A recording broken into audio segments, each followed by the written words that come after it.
What is up, LA? Anthony Dorico here with another video for you.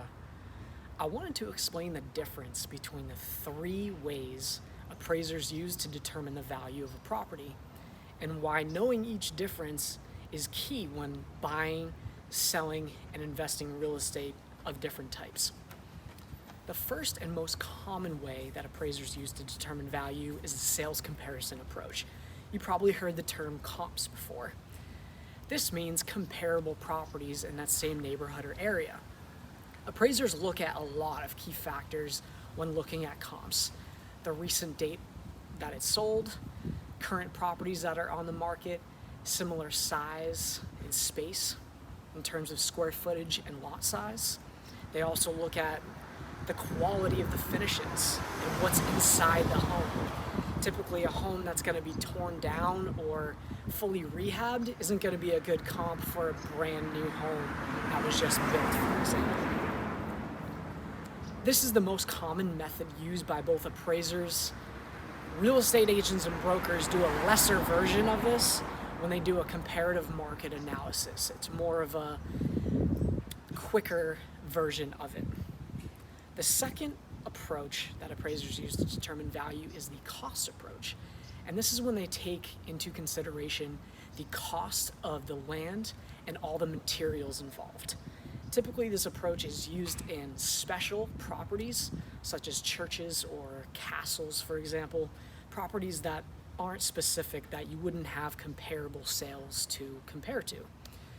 Typically in this approach, the appraiser is going to look at the total cost of all the labor and the materials as well as the land involved. And then they're going to subtract what is called depreciation. So a lot of factors go into depreciation because when you're looking at brand new builds, when you're looking at brand new wood and brand new appliances, for example, that go into a property, when you're comparing it to another one of the same value, it's tough to come up with because a property may be a lot older, it may have a lot more wear and tear. So to adjust for these factors, the appraiser is going to look at what's called depreciation. Typically, depreciation is based on the physical condition of the property, how good the mechanical systems are, how long the plumbing and electrical have been installed.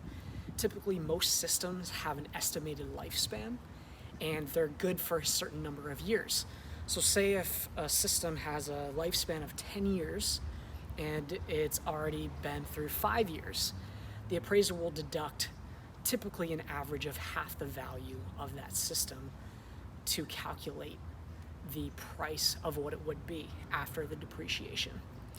Other factors that go into depreciation are functional obsolescence, and that is when, for example, a house was built and designed not conducive to a typical build or design that would be good for living and for moving around. For example, if there was a back door through a certain property and someone couldn't get out via a hallway, you'd have to cut through a bedroom in order to get to the back of the house, which is pretty, not what most buyers desire. That's an example of functional obsolescence and would factor in to the amount subtracted from a brand new build.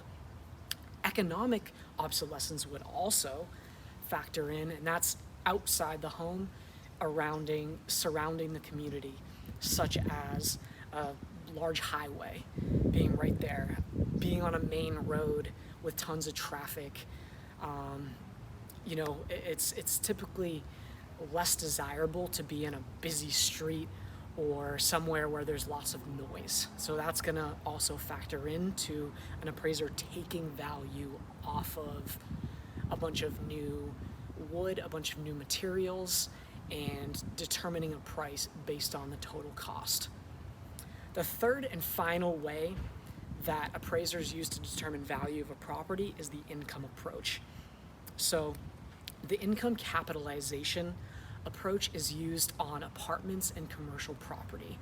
This is where the value of a property is completely based on the amount of net income that it provides.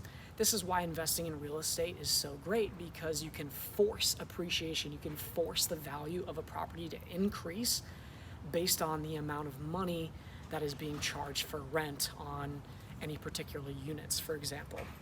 So to calculate the value of a property based on this approach, you would get the net operating income. So you'd get all the net incomes for the total amount of units, the total amount of business in the commercial property. So you get this by extracting or subtracting all the expenses. Once you have that number, you would get the capitalization rate for similar properties in the area, turn that into a decimal, and divide the net operating income from the actual expenses. Once you do that, it'll give you an estimated value on what that would be. Typically, the lower the cap rate, the more desirable the property. It doesn't seem to make sense, but typically the properties with the lower cap rates are going to be the more desirable because they're going to be a safer investment in the long term. These are the properties that are near city centers. These are the properties that are going to, be in college neighborhoods that are going to have a low rate of vacancy. These are going to be properties that are very, very desirable. Typically, they have low cap rates.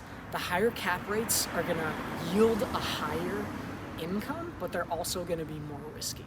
These properties could tend to have a higher vacancy rate, for example, and just be a riskier investment overall to someone buying. When determining the value of a single-family home as an investment, it's a slightly different approach. You wouldn't use the cap rate in this case. In this case, you would use, it's called the gross income multiplier.